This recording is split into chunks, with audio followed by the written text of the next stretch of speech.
Thank you.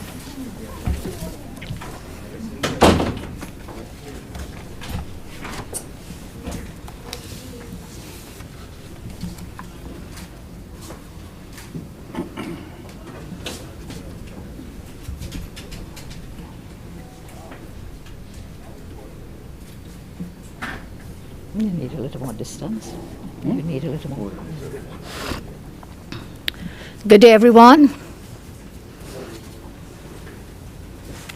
Thank you for joining us, those of you here and those tuned in on your various devices. Thank you very much for this opportunity to speak to you on a very important day, on very important issues.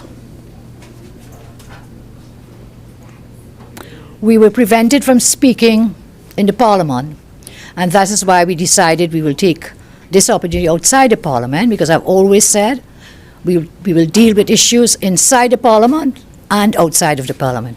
And we will do so within the boundaries of our rule of law, the Constitution, and do everything that we can to uphold and defend our democracy and the rights of our citizens. So again, thank you very much. Today I regret to announce that TNT is now officially in the hands of a dictator. And that dictator is none other than Prime Minister Rowley. After sitting in utter silence, dumbstruck it seems, Prime Minister Rowley came after the fiasco that transpired in the Parliament today to begin another rant outside of the Parliament. All of that could have been done in the Parliament if they had not illegally taken away the right of MPs and senators to speak in the Parliament. What we saw in the Parliament, can you all please understand, it's distracting? Yeah, please. Thank you very much, thank you. Are we ready then? Yeah, for the movements, and can we please? Thank you very much, thank you. What we saw in our Parliament, our seat of democracy, should horrify every citizen in our country. Today marks one of the darkest days for our democracy. Historians and our future generations will look back on this attempt to shield a president, to shield a prime minister, and to shield a dishonored former police service chairman, police service commission chairman, from what would have been robust scrutiny in the hallowed halls of our Parliament. As you would be aware by now, we were not allowed to debate the very important Section 36 constitutional motion that all 19 opposition MPs had proposed. The Rowley administration has suffocated our democracy. Every time an opposition member rose to speak, the speaker or someone, whether on her instruction or not, they shut down the mics, thereby muting, muzzling, and stopping the voices of elected representatives of the people. By doing so, they deprived not just the people viewing and listening from hearing what was taking place, but that also creates another problem. The problem will be and could be this. By doing that, the records of the Parliament, the Hansard, would be impaired. Because if they were not allowed on the mics, it will not appear on the broadcasts, which come thereafter, will then appear at the sitting and thereafter, and may present difficulties for the Hansard writers who actually write up the records of the Parliament. So in a way, you have subverted the records of the Parliament. And those records will now never reflect the truth of what happened in that House today.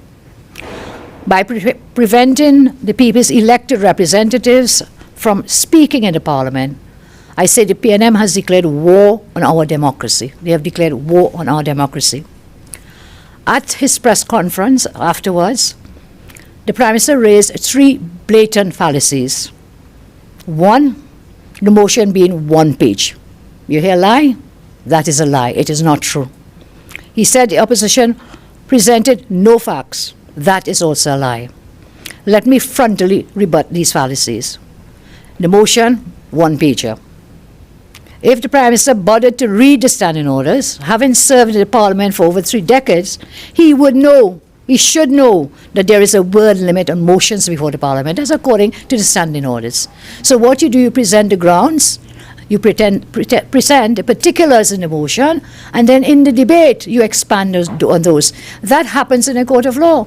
Lawyers file their pleadings. The pleadings contain the facts, the grounds, and particulars of those grounds. And then when you go to court, you make the submissions. The Parliament, by the way, is the highest court of our land. And this is it. We presented the motion as provided by standing orders, 250 words, all prepared. We were to debate the full facts and issues that arise. So, you know, it's always said it's not about the length, it's about the substance of the motion. And it was a very important constitutional matter, very substantial matter of grave, high constitutional importance that was being dealt with. Second, that we presented no facts. We were denied the opportunity to present our arguments. In law, the tribunal, be voted in favor of the motion, has had the constitutional function to find facts. That's what the tribunal we were seeking to have established would do. That's their job. They will interview people. They will seek to ascertain what are the facts, what really happened. They summon people before them, maybe the Speaker, maybe the President, maybe the Prime Minister, maybe any other high official, Madam Bliss herself, would be summoned to determine the facts. So the judicial goes to the Parliament, we talk, something material could have happened. That did not transpire today. So, look, I won't talk about incompetence and being guided by a very fumbling Attorney General, but they don't seem to understand what the Constitution says. Breaching on several occasions the very standing orders of the House that the Speaker is bound to uphold. We saw that parody there, that travesty of parliamentary proceedings happening today. Let's start with announcement by the Speaker. First of all, the document we were sent by Speaker, from the Speaker and the Clerk, at the top of it says, this sitting is for the purpose of dealing with the Section 36 motion. On such an extraordinary motion, no other business is to be transacted. None. No other business. Yet the Speaker chose to make this long announcement and then gave us no opportunity to respond. It was not an announcement. That's not an announcement. That was a statement by the Speaker. That was the first breach. Statement by the Speaker. And that announcement has turned out to be a death announcement, which tells us about the death of democracy in Trinidad and Tobago. Rules were abused by this lengthy statement, disguised as an announcement, with no opportunity to rebut or reply. In spite of our strong objections, the Speaker railroaded the process, silencing the opposition. So let's look. What's the factual matrix? What has brought us here to where we are today, to this very unfortunate place? I want to say at the outset, it brings me no joy for us to have proposed this motion, to initiate the process to remove the President. I have been in Parliament for over 27 years now, and I have never seen it fit to bring such a motion of what people call impeachment of the President. I have never done it before. We have not done it. And it brings me no joy, and I want to make this point, This is not about woman to woman, because there's some who are trying to make it out as an issue as women versus women. This is an issue of high constitutional importance about the officers of the highest offices in the land. So let's not make a gender issue of this matter.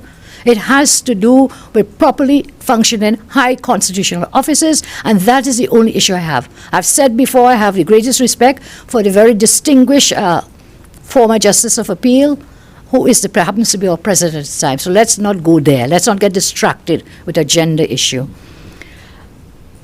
I remember, how proud I was when, as a woman, when I signed the nomination paper of retired Justice Paula Weeks to be elected the first president of our House, of our Republic. And at that time, I convinced and influenced my other members, and we co-signed that nomination paper. We were all very proud. So it brings me no joy that we are at this impasse now. Understand the office of the president is at the apex, at the very top of our constitutional structure. What does it mean? We are creatures of the Constitution under our type of democracy here, parliamentary democracy. And the structure of that is at the top of it is the office of the president. Thereafter, the office of the prime minister, the attorney general, because a cabinet must have an AG to be a duly constituted cabinet, and then you come down to the rest of us in the opposition and so on. So, president sits at the top of that pyramid structure. It was created in our 1976 Republican Constitution, whereby we placed a citizen chosen by our parliament to be head of state of our republic. This office was meant to be independent from party politics and a unifying force to create that balance that we so need between opposing forces. The president is a head of state and commander-in-chief of our armed forces. Great responsibilities indeed. Such is the power of this office that no act of parliament can become law in our country until the president assents to it. That is the power of the president. It is therefore an office based on the highest moral, spiritual, and legal issues, legal values, moral, spiritual values, and of course, legal underpinnings. This office requires uncompromising integrity based on the principles of transparency, fairness, accountability in the interests of good governance. As high as this office may be, though, the office of the president is subject to the supreme law of the land, our Constitution. No one is above the law. When there is evidence that the president may have conspired with others to breach the Constitution, then our democracy becomes fractured. It represents a clear and present danger to the sacred values upon which our forefathers have built our nation, built our Constitution. There's an expression, and I don't mean it offensively, just figuratively.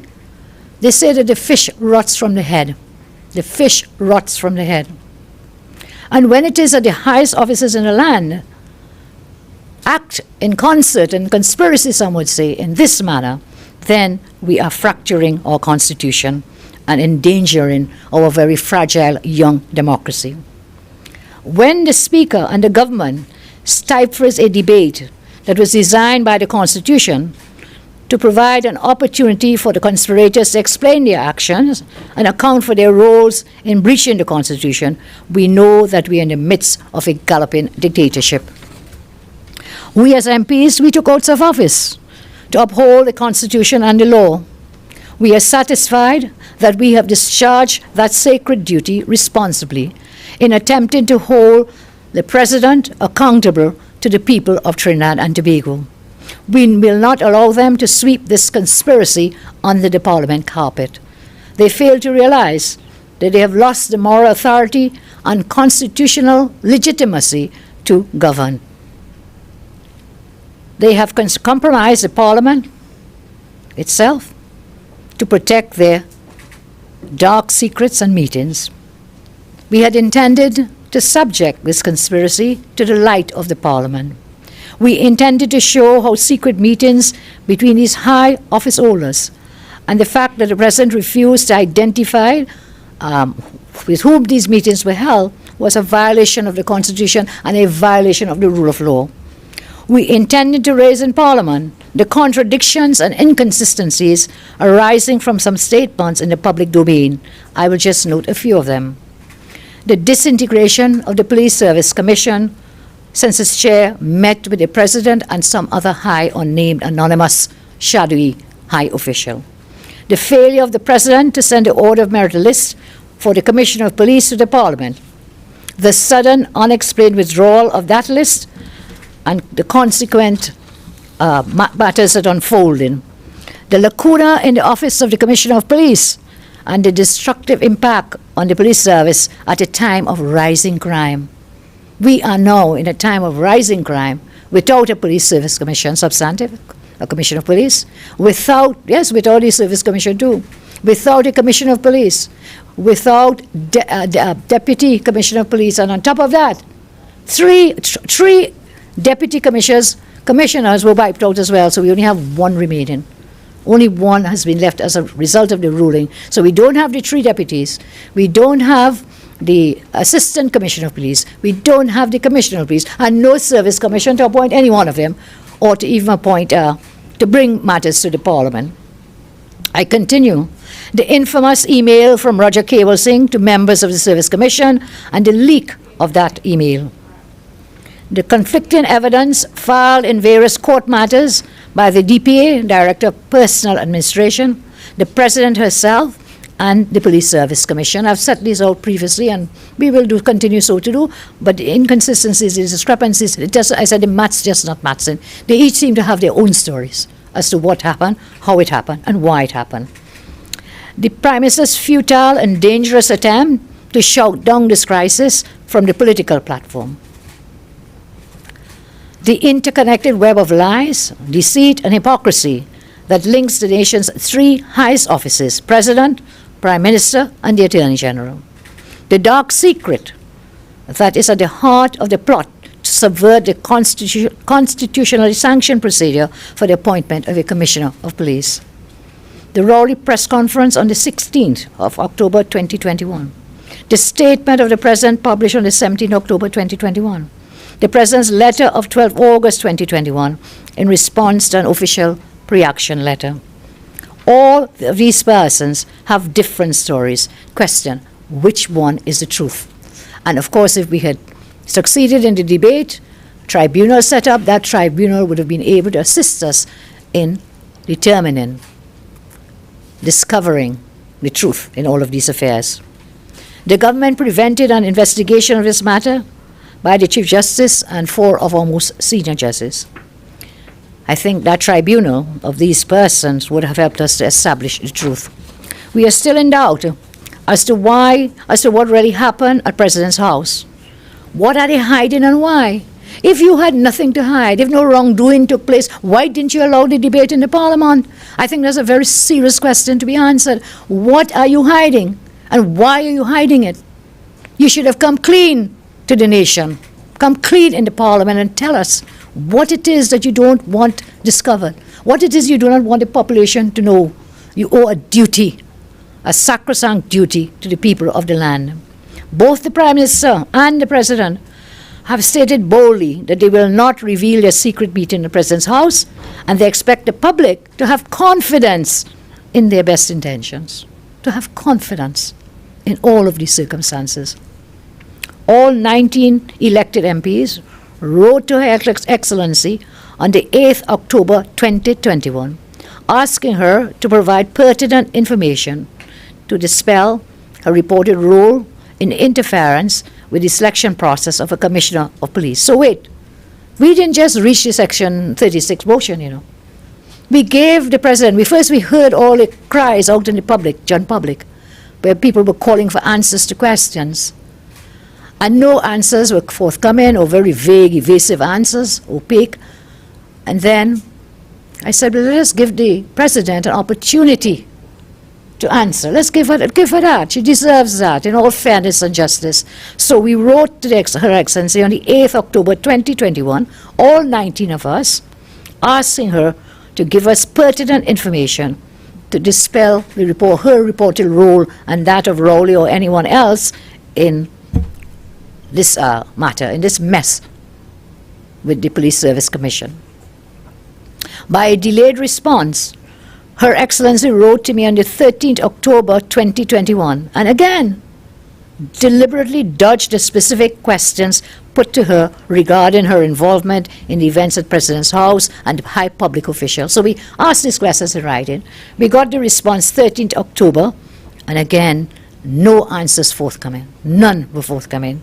And that is when, on the 14th October, we filed the Section 36 motion. So we did give that opportunity to Her Excellency.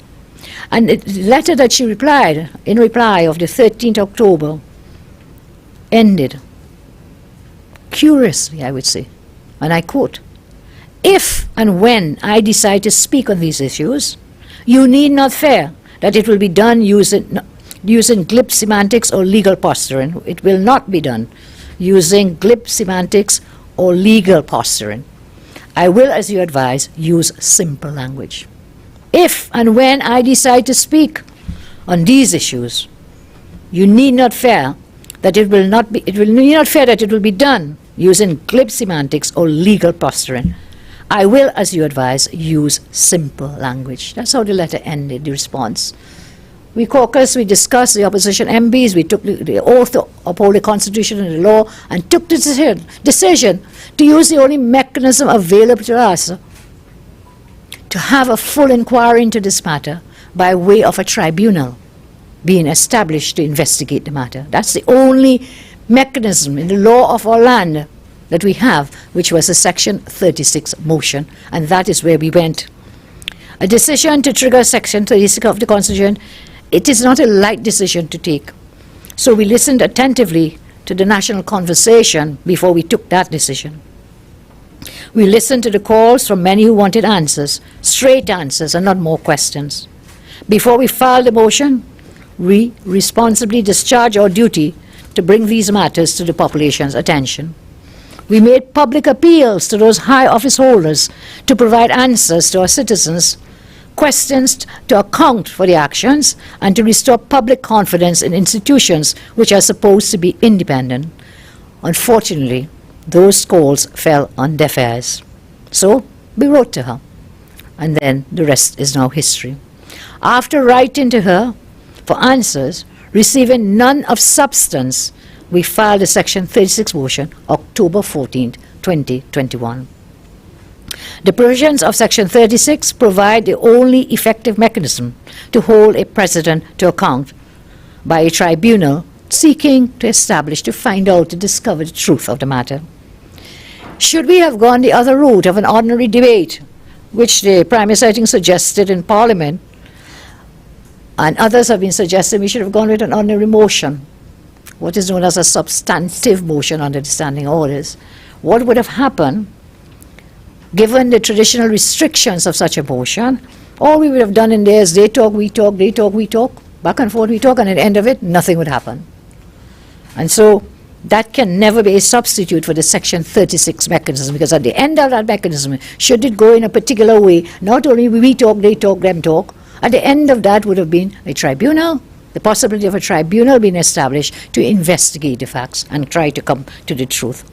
I want to repeat the point I made previously, that no amount of editorials, no amount of commentators, no amount of opinions of so-called experts can ever substitute for the Section 36 mechanism or force an unwilling president to come clean with the population. I've just explained, we talk, they talk, no amount of these things. The parliamentarians are the only person who could trigger the establishment of a tribunal to investigate. As MPs, we have done what we believe to be our duty under the Constitution. I want you to remember that the presidency is not a sacred cow, and we have moved far beyond the divine right of kings or queens, for that matter, far from that. And therefore, accountability and transparency are of vital importance in good governance. I raise the issue now, why no debate? Why no debate? We are of the considered view that the guidelines issued by the Speaker to shut down the debate are illegal, they are unconstitutional, null and void, and of no effect. And this is why in the Parliament today, I said the opposition is participating under protest in these proceedings. We made it very clear that we do not agree with the legality of these unilateral guidelines that were put forward by the Speaker. So these guidelines were put forward, as I say, formulated by the Speaker and put forward without the input of the Electoral College. And I don't want to go into too much law, but within the law, within the framework of the very Section 28 of the Constitution that the Speaker used to ground her guidance, within that very law, Section 28(4) of the Constitution says, it says that the Electoral College shall regulate its procedure. It didn't say the Speaker, not just one man show. It says a college, meaning all of us. And there's a procedure for us to come to guidelines, or rules if you want to call them, for the conduct of a Section 36 motion. I said before, we have the strong opinion that the Parliament is the place for debates, And the Electoral College is the place for such a debate of Section 36. It seems that the guidelines, and therefore the Speaker, that they have forgotten the origin of the word Parliament. It comes from the French word parler, and parler means to talk, to speak. They've forgotten that, and therefore shut down and came forward with no debate. Nowhere in the Constitution says that there shall be no debate on the motion. We also said the Speaker had no authority to do a one-man's job, unilaterally make any rules and guidelines for this joint sitting to prevent a debate. Speaker purported to use Section 28, and I've just explained to you what that says, to give herself the power to make guidelines for the Electoral College. Section 28 requires that any regulations made must be approved by the Electoral College. I repeat that point, not by the Speaker in a one-man show. The College must approve the regulations. I said the Speaker is wrong. I don't know who her legal advisors are, but when she was reading the statement today, or the announcement statement, whatever it was, a statement disguised as an announcement, I heard some words that pointed to our very incompetent Attorney General, reminded me of his kind of language. So I don't know who is guiding her, the Honourable Speaker. Speaker is wrong. The guidelines are ultra-vires the Constitution, ultra-vires all standing orders, and therefore illegal. So that whole proceeding there took place under illegal guidelines. This motion also further is not a procedural matter. That was the answer all the time. How could this be a procedural matter? You know what a procedural matter is? When the leader of government business gets up from time to time and says, I want to extend the speaking time of the Prime Minister. In one like that, there is no debate, no voting. A procedural motion is when they want to cut down the time of speaking. They get up and say, oh, COVID, your speaking time is reduced.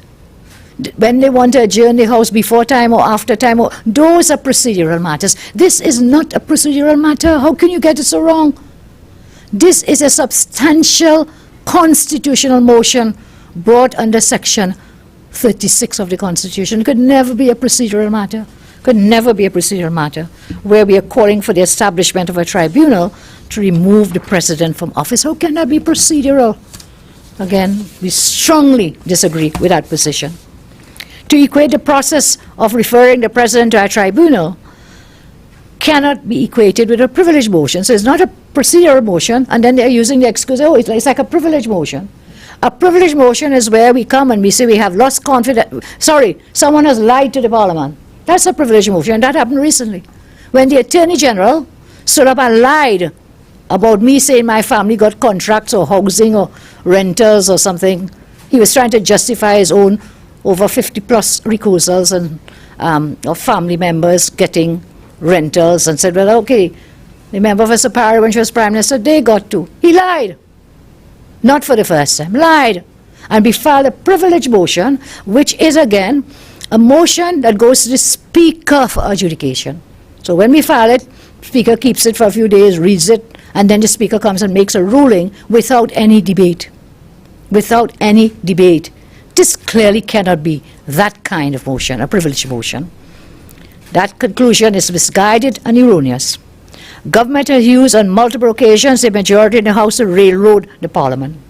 Recently, government had extended the speaking time of the Prime Minister to campaign during the debate for an election that he desperately wants to win. He wanted Tobago.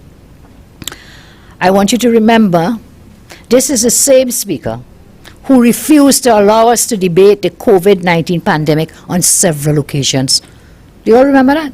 On several occasions when we raised the matter for debate, no, not important. Not important. You cannot do it. Since then, we have had over 54,000 positive cases and more than 1,600 people dying from this COVID. Our condolences to families who have lost their loved ones. I read a very interesting editorial. It said that the public interest would have been better served by allowing a debate on a motion, even if there is no such law which prohibits that debate. So this editorial was saying, and some commentators saying that, well, the Constitution is silent as to whether debate or no debate. Assuming, but not admitting that that is the situation, the editorial from the Express, I believe it was, says that where there is no law to prohibit the debate, public interest would have been better served by allowing the debate. I was also very interested to read the last line of that said editorial, and I quote, Presidential politics, too, is not a cloistered virtue. Presidential politics, too, is not a cloistered virtue. Furthermore, the appearance of bias and clear conflicts of interest tainted this morning's proceedings in the Red House. The Speaker's chairing of the proceedings made it a farce and a masquerade, since she herself was conflicted, as had set out before, in her previous role as AG. The Speaker was responsible for drafting the 2009 order, which was struck down by the court. And that is one of the pillars which has, one of the weapons which has resulted in having no commissioner of police, no acting commissioner, no deputy commissioner, etc., the mess that we're in. But even more worrying is the fact that independent Senator Shari Sipasad, sister of the disgraced chairman of the Police Service Commission, Bliss Sipasad, this lady came bold-faced today in the Parliament. Bold-faced and in breach of the standing orders too, voted in favor of the government today against the motion. It is preposterous. You are the sister. How much closer can you be? How much more conflicted can you be? A serious conflict of interest on the part of the senator, and breach the standing orders by not declaring her interest, and then proceeded to vote. Did not declare her interest. That's my sister, you know. I must have a bias. That's what conflict of interest means. There'll be a bias. Did not declare that interest, and then proceeded to vote. How many times Faris Al-Rawi, Mr. Al-Rikus and myself, when there were family matters before the cabinet, did what? Declared his interest and left her. How many times Todd Young? We found that over 210 times people have recused themselves from the cabinet because of conflict of interest, and over 19 ministers have engaged in that practice, which we totally disagree with, by the way. This is not about advantaging people who can't get a hamper and can't feed their families, whilst they, as I say, left foot, right foot, dancing all the way to the bank. That's what it is. You know, the realpolitik, it is there, it's staring us in our face. It's a stark reality to come to terms with. And this lady, the goodly lady, chose not to declare her interest, stood there shamelessly, and voted in these proceedings. We all called for her repeatedly, you all would have seen, for her to state her interest and recuse herself. But some people just have no shame, none whatsoever. History will judge them. I remind you today of the maxim, justice must not only be done, but be seen to be done. Justice must not only be done, but be seen to be done. Now I come to another issue, all still related in this tangled web. Why is the Prime Minister hiding beneath the petticoats of these ladies? Why is the Prime Minister hiding behind underwear of petticoats of these ladies? Why? Why? Why is he hiding? What do you have to hide? Why are you pushing these people? You have compromised their offices. Be man and man up.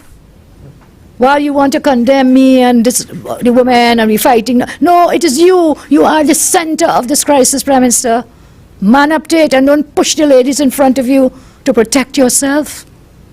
You have the President there, push her in the front to take the fall. You had the Speaker now, push her in front there. Poor lady was so beleaguered today, you could see it on her face, with all the questions about the process.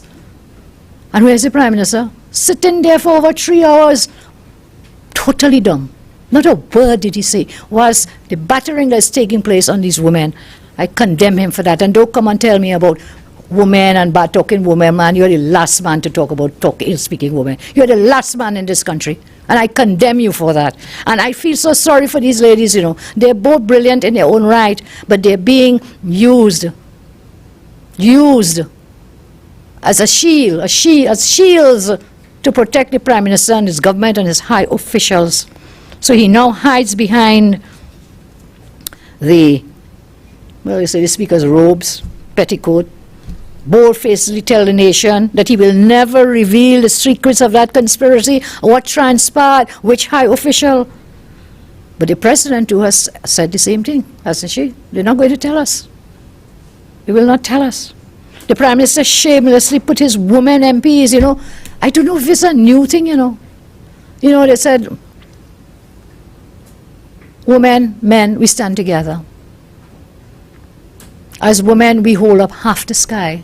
The men hold up the other half together as the human race. Under the grace of God, that's what we are. We hold up together. Did you see what they did today? So in addition to pushing these ladies out front, the president and the speaker, what did they do today? They evicted, moved, removed the whole front bench, Stuart Young and Rawi and all these Raraban men, all these people. Moved them from the front bench, and what did they do? Supplanted them in the seats in that front bench. Take a look if you didn't notice it. All the women. Why? What kind of charade is that? What kind of facade is that? What are you trying to tell people? You love women? I'm sure you do. I love my mother too. I love my sisters. But these are the people you've denigrated, and today, in a show of force, you line up all the women on the front bench of the Parliament. That's child's play. Those things are so childish. Have no substance whatsoever, Prime Minister. I'm ashamed of you. Ashamed of you. So, he hides there, and then he puts all these people as his frontline warriors today. So we ask again, why all the secrecy? If there is nothing to hide, why are you hiding, Prime Minister? Why was the debate shut down, or why was there no debate? There can only be one answer. Prime Minister Rowley does not want us to know the disturbing truth about this whole sordid affair. The coward Prime Minister called on me to withdraw the motion. He said it will leave a stain on our nation's history. He said that we in the opposition were a disgrace, and we were disgracing the country. And the only disgrace, the biggest disgrace in this country, is the Prime Minister himself and his behavior in this matter and in many other matters. We did our duty. I take no advice from the Prime Minister, and I never will. I never will. Where was his concern about staining our history when he or another high official went to President's house to interfere, political interference in a matter that is constitutionally protected? Why? Why did you do that? That is a disgrace. Political interference has led to a constitutional crisis, which has resulted in a collapsed police service commission, left us without a substantive commissioner of police, without a deputy commissioner of police, as I said, for the first time in our history.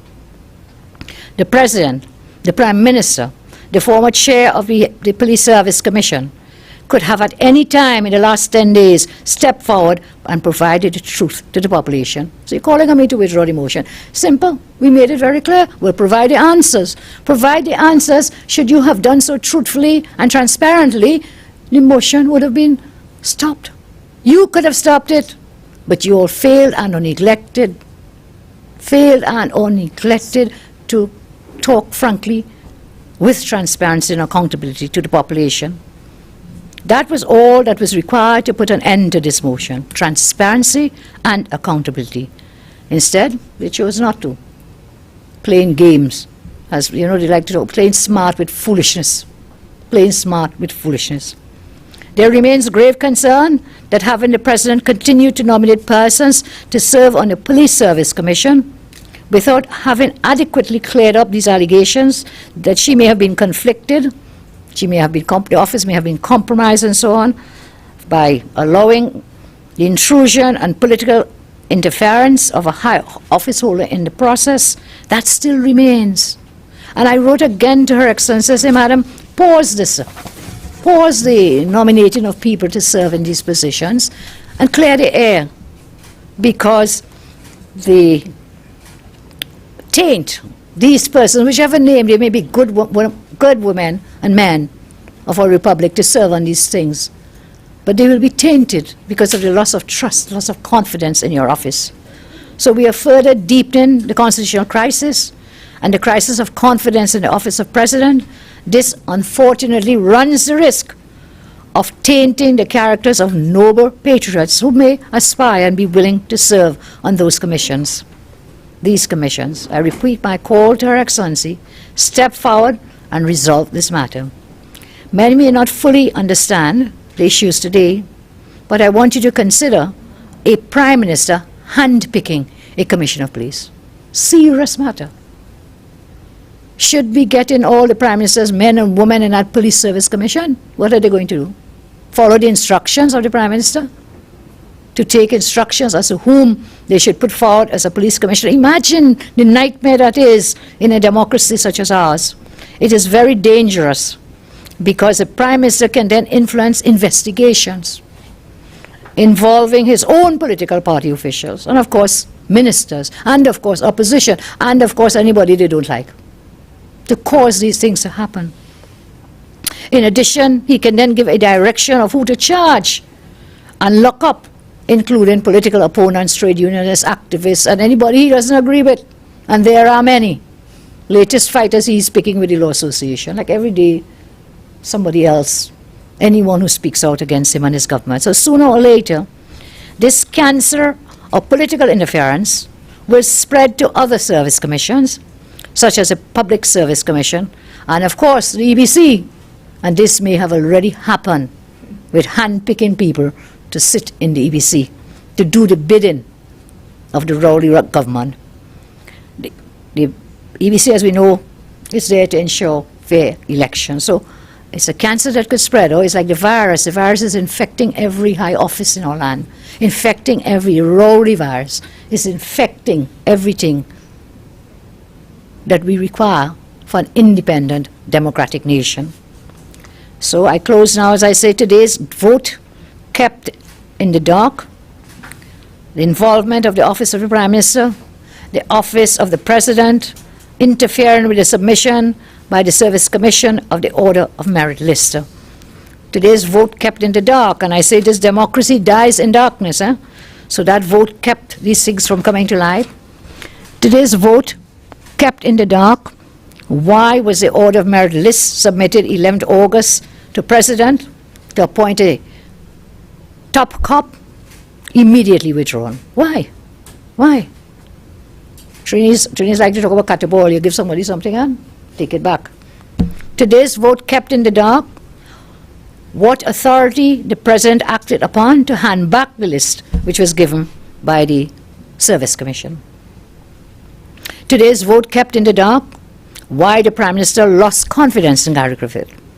Today's vote kept in the dark the explanation that despite the Prime Minister losing confidence in Griffith, the 2021 order was drafted by the AG to allow Mr. Griffith to act as the Commissioner of Police. You lost confidence since last year.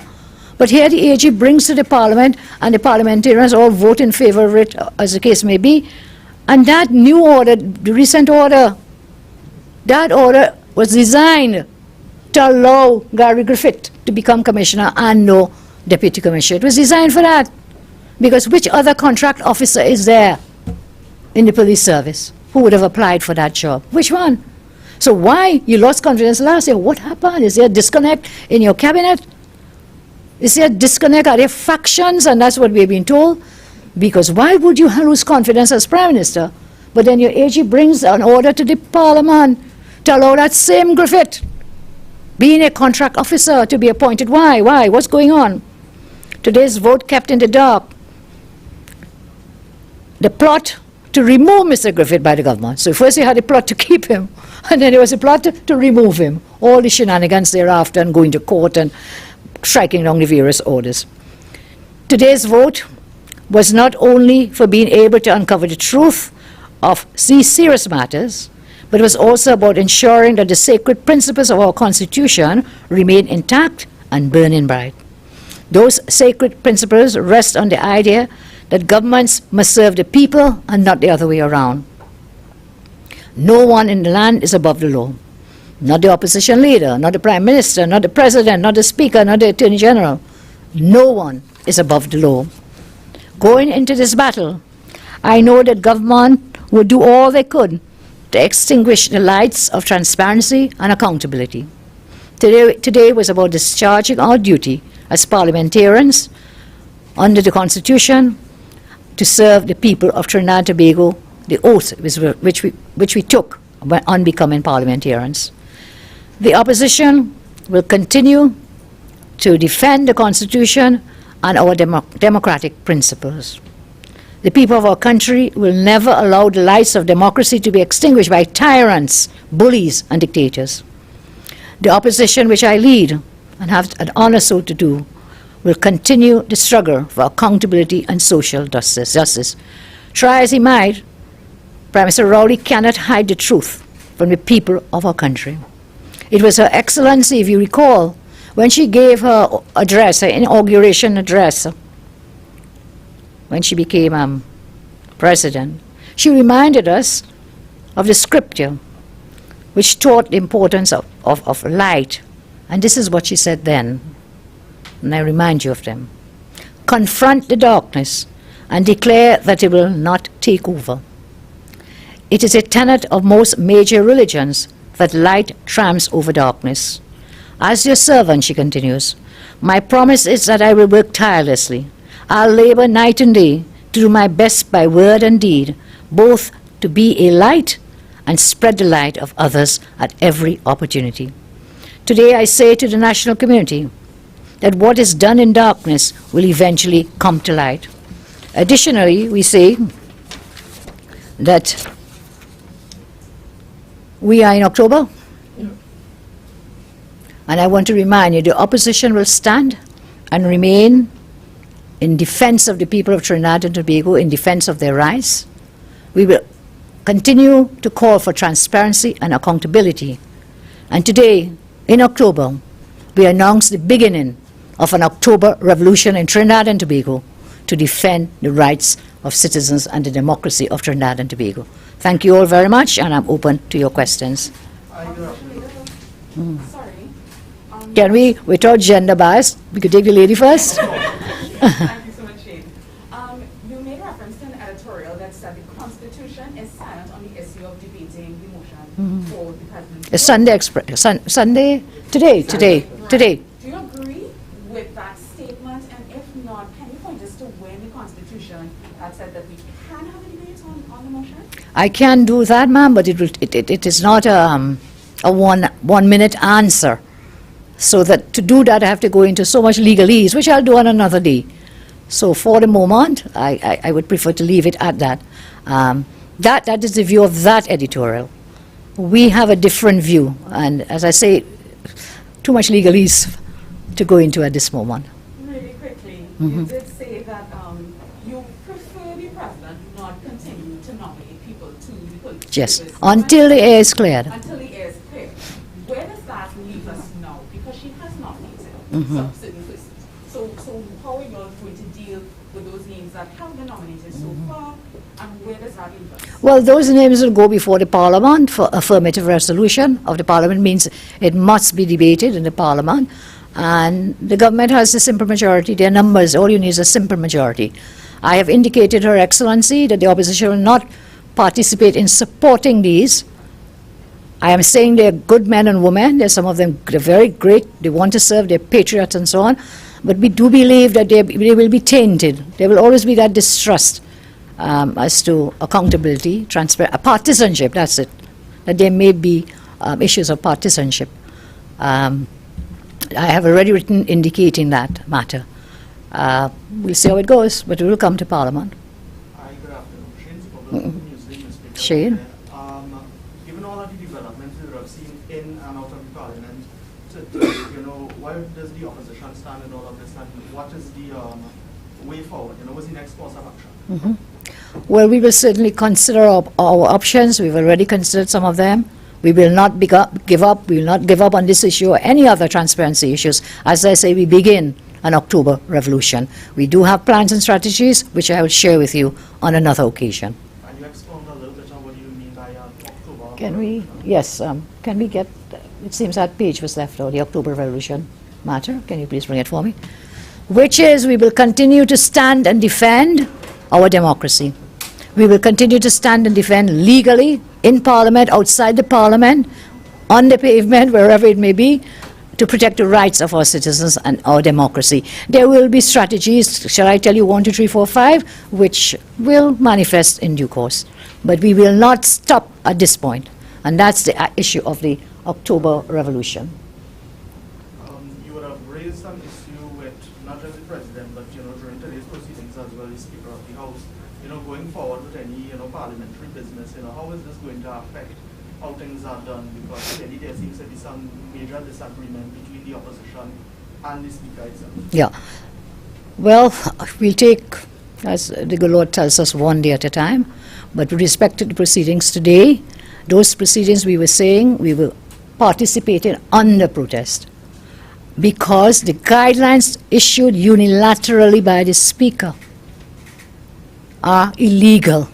And that is why, in that process today, we believe that the way in which the debate was to be conducted, who did what, who didn't do what, why, where, illegally, it was being illegally done.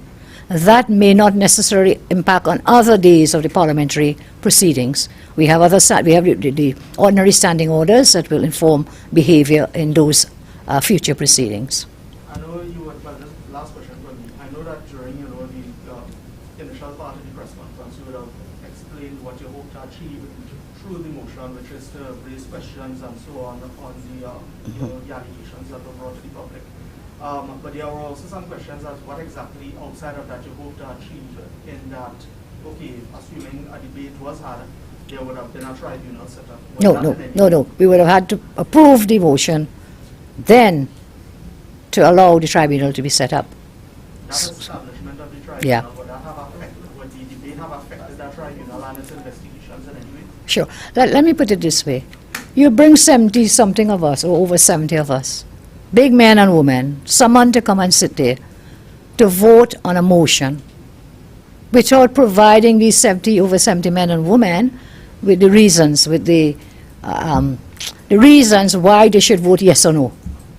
We had no opportunity to convince members who may have had doubts that they should vote yes or no. And that, I think, was a great travesty of the proceedings of the Parliament. That's what we hope to achieve, that to be able to convince persons to vote for the establishment of the tribunal. Tribunal will then go off and investigate the matter fully. That did not happen. I'm not sure if that answers your question. There's another issue there, Shade, and it is this. The Speaker breached her own rules, and the rules she was using to ground her guidelines on, which is the vote, and we raised it several times today, that under the rules she was using, under the sections of the law that she used to ground her guidelines, it says the Electoral College, and this is Legal Notice 187 of 1976, which is electoral rules for the college, Electoral College. And it says such a vote should be done in secret. We raised it several times today, but no, open vote. And when you saw that open vote, it was like speeding, and it might have the word speeding on a racetrack, galloping down the racetrack. People didn't even get to register properly their votes and so on. So that's one of the issues with it. And when you have a secret vote, it is a greater opportunity or inducement for a conscience vote. But when you have to vote openly, I mean, look, you have 9 senators appointed by the president. If they have to vote openly, seriously, without disrespect to them, what are they going to do? But if you have a secret vote, nobody will know who voted for what. That's why even for the Electoral College, that is the law, secret vote. We called for that again, didn't happen. Have we found the document, please? Yes, go ahead. Someone else, please. Yeah, yes. I'll let you go first. As far as from news and so on, my question is, why didn't you bring the motion of no confidence in the Prime Minister, where you could have revealed everything you said there? Why did I what? Bring the motion. Why did I bring? Not bringing. Why you didn't? Oh, sorry, ma'am, I'm sorry. Why I did not bring a motion in the Prime Minister? It's coming. It's coming. We're getting there. We're getting there. Opposition leader, so in great from Cincy again. We saw a very combative atmosphere in the Parliament this morning, and I guess we're going through a very, acrimonious period in our politics. Do you have a Is pen, there please? opportunity for Yeah. mediation or, I don't know, a coming together of the government? Thank you. All right, it's okay. There is always hope for the future. There is always hope. I am always open. I have repeatedly tried in matters that are of great importance to have this coming together. We did it under Mr. Manning's government. I always say Mr. Manning is a saint compared to these people here now. We did it when crime was at an all-time high. I was a member of that committee from the opposition side, and Mr. Manning's team, and we met when the crime was really high. And that's somehow some of these matters came about, to remove the veto of a prime minister for appointment for a commissioner of police, blah, blah, blah. We did it then. There was another time, once again, when there was a crisis with the appointments of people to the judiciary. I asked to meet, the prime minister did meet me then, one-on-one.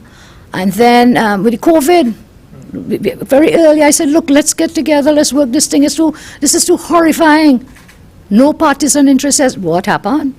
Rejected and rebuffed. So certainly in my respectful view, we in the opposition have tried, when serious issues arise, for that, to have that happen. The government under Prime Minister Rowley seems to have a different view. And it was shared, very early by one Shamfukujo, when the Parliament first met. We are in charge now. Take that, or some words like that. But we are always open to anything that could improve the quality of life and the safety and security of our citizens. The allegations of interference, are obviously very serious. It has been raised from time and time again since last week. If there was any evidence to go along with this, and why wasn't it brought in the motion itself? I don't know if there's anything you'd like to respond to. Sure. Well, Shane, with due respect, evidence doesn't have to go into a motion. The evidence is provided, again, in your submissions and in debate. It's not a requirement, as simple as I can see. And you say, well, if we have it now, why don't we give it to you now? I'm just carrying forward, not disrespecting you. Why don't we do it now? Well, look, did we even know, when this thing started, did we even know that was 2 lists? Did we even know, it's 2 dates and 2 meetings, one 11th, one on the 12th? Did we know that there was a substantive list for the top cup? And then another list for acting? Did we know? So what happens in the darkness will come to light. Sometimes it takes a little longer. Sometimes it comes sooner.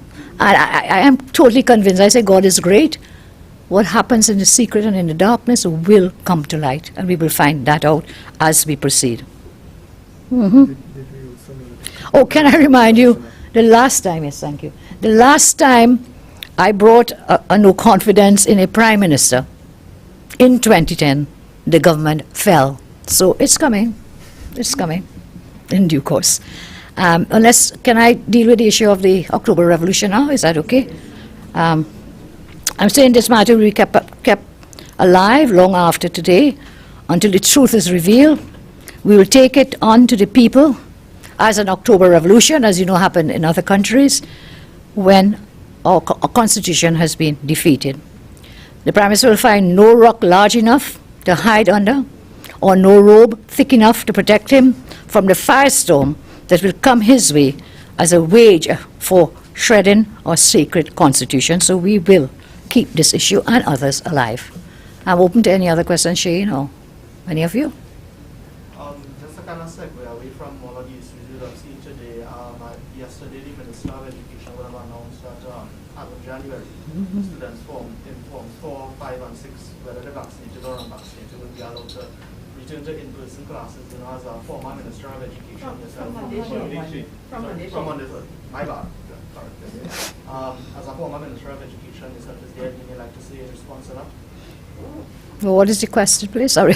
Yeah, the announcement we would have had. Based on the announcement, 4 to 6 forms returning to school? Whether vaccinated or unvaccinated, they are allowed to return to physical in-person classes. Okay, well, I will not just deal with the issue of the children.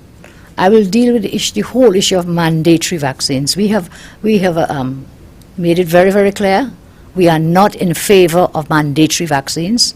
We do believe it is an issue of the choice of the person, and we should not be mandated that you must take the vaccine in order to live. You must take the vaccine in order to eat. You must take the vaccine in order to go to school. I am a parent. Some of you may be parents as well, and there are some parents who are mortally afraid to have their children vaccinated. That should be between the parents or the individual and their God. A God, the one God. That is between them to go forward and make a decision. Should I vaccine? Should my child vaccine? I think it should be left to individual choices. Let's be clear, opposition leader. All students from 4 to 6 are required to come back out to school on Monday vaccinated. Yes. And from January, forms 1 to 3 will be allowed to come back out. So Vaccinated or not vaccinated. vaccinated and unvaccinated, all students. Yeah. So what they're doing, so from Monday, no online classes for children from 4 to 6. Mm-hmm. 1 to 3 is online, but from Monday, 4 to 6, no online classes. Everybody comes back to school, vaccinated or unvaccinated. Is there a question? Well, no, because you were answering on Shane. mandatory vaccines, Yes. but they're not being mandated to be vaccinated. So Well, I that- just wanted to clarify. Sure. your answers. That was the initial, Okay.